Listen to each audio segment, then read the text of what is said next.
ఒక ఆయన అన్నాడు, ఒక ఇంగ్లీష్ మేధావి, who you are is God's gift to you. Who you are is God's gift to you. What you do with it is your gift to God అన్నాడు. నువ్వెవరు అనేది దేవుడు నీకిచ్చిన వరం. ఆ వరంతో నువ్వేం చేస్తావు, ఆ సామర్థ్యంతో నువ్వేం చేస్తావు అన్నది దేవుడికి నువ్విచ్చే నైవేద్యం. ఆరాధన అంటే చెప్పనా మీకు ఈరోజు?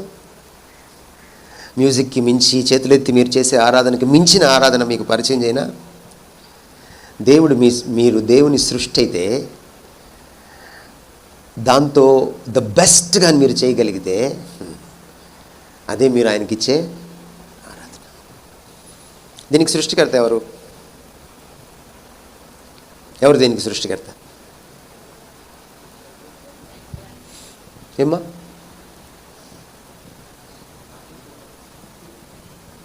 ఎవరు దీని సృష్టికర్త? ఎవరు? మనతో సమస్య ఏంటంటే మనం సింపుల్ క్వశ్చన్స్ అడిగినప్పుడు కాంప్లెక్స్గా ఆలోచిస్తాం, అందుకే మనకు జవాబులు రావు. దీని సృష్టికర్త మనిషి. అర్థమైందా? ఎవరు దీని సృష్టికర్త? మనిషి.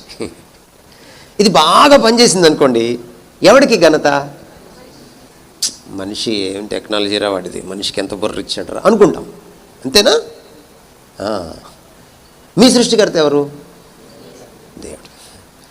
మీలోంచి ద బెస్ట్ బయటకు వచ్చింది అనుకోండి, ఘనత ఎవరికి?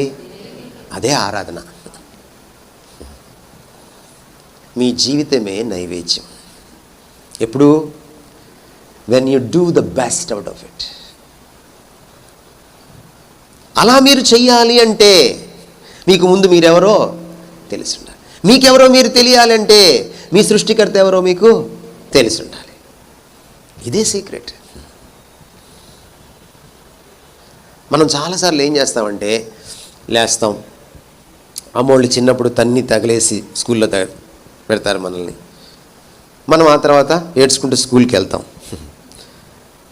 సాయంత్రం వస్తాం, ఇక ఆడుకుందాం అనేటువంటి ఆడుకుండే వయసు వచ్చేటప్పటికి చైతన్యంలో వేస్తారు. చైతన్యం అంతా పోతుంది. అక్కడ ఏం ఉండదు.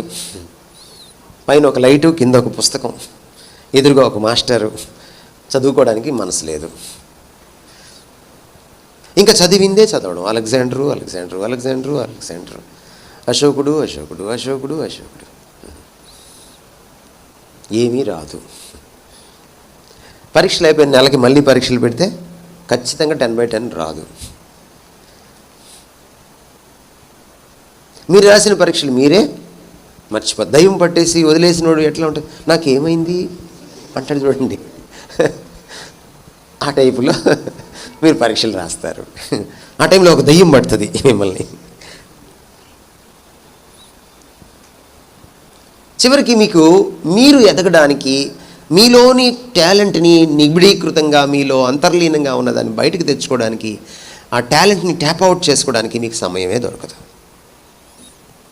అదే కదా ఈరోజు పరిస్థితి, ఘోరమైన పరిస్థితి. సరే, మొత్తానికి డిగ్రీ పూర్తి చేస్తారు. డిగ్రీ పూర్తి చేసిన తర్వాత మళ్ళీ మీకు ఈసారి విపరీతమైన సమయం దొరుకుతుంది. ఎందుకంటే మీరు ఉద్యోగం చేయరు. ఉద్యోగం కోసం తిరుగుతున్నానని 4 ఏళ్ళు చెప్తారు. మీరు డిగ్రీ 4 ఏళ్ళు చేస్తారు, మళ్ళీ ఉద్యోగం కోసం తిరుగుతున్నానని మళ్ళీ 4 ఏళ్ళు చెప్తారు. కొంతమంది అయితే ఇంకా మంచివాళ్ళు, వాళ్ళు 6 ఏళ్ళు తిరుగుతారు. ఏంటంటే కాంపిటేటివ్ ఎగ్జామ్స్కి ప్రిపేర్ అవుతున్నానంటారు వాళ్ళు. ఈలోపు ఏమైపోతుంది మీ యవనం అంతా? యవనం కాస్త మీరు ముదిరిపోతారు. యవనం కాస్త పోయే. ఈలోపు పెళ్ళి అంటారు. పెళ్ళి వచ్చేటప్పటికి ఇంకా మీ జీవితం మీది కాదు. అంతే కదా? ఎలా ఉంటుంది బతుకు? అందుకని మీరు ఏదైనా చేస్తే ఎప్పుడు చేయాలి? ఇప్పుడే చేయాలి. మీ గొప్పతనం మీరు తెలుసుకోవాలి. చాలామందికి తమ పర్సనాలిటీ ఏంటో తెలియదు, కానీ వేరే కోర్స్ తీసుకుంటారు. ఏమవుతారు? పాపం డిగ్రీ కష్టపడి పాస్ అవుతారు, కానీ రాణించలేరు ఆ తర్వాత. మనకేంటి, మన సమస్య ఏంటంటే కాలేజీ వరకు ఏదో ఒక విధంగా మార్కులు తెచ్చుకో, మార్కులు ఉంటే చాలు. ఉద్యోగం వచ్చేటప్పటికి ఎందుకు మనకు ఉద్యోగాలు రావట్లేదు? ఒకటి భాష రాదు, ఇంకోటి సబ్జెక్ట్ రాదు. మరి ఏమొచ్చు? మార్కులు వచ్చినాయి. మన విద్యా విధానం ఎంత గొప్పది! ఎంతమంది సంస్కృతం తీసుకున్న వాళ్ళు ఉన్నారు ఇక్కడ చెప్పండి? సంస్కృతం చేతులెత్తనమ్మా. సంస్కృతం తీసుకున్నాడు ఇంటర్మీడియట్లో అట్లా. మిగిలినంతా తెలుగేనా? ఎత్తండి చేతులు. ఎన్ని మార్కులు వస్తాయేమో మీకు సంస్కృతంలో? 90 పైనే. ఏమొచ్చు సంస్కృతంలో?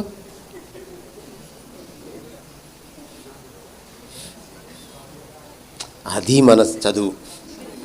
అర్థమైందా మీకు?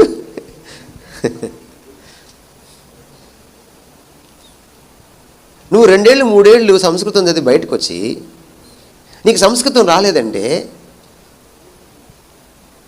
నీకంటే పల్లెటూరులో చదువుకున్నాడు బెటర్, వాడికి వేరే సంస్కృతం వచ్చు.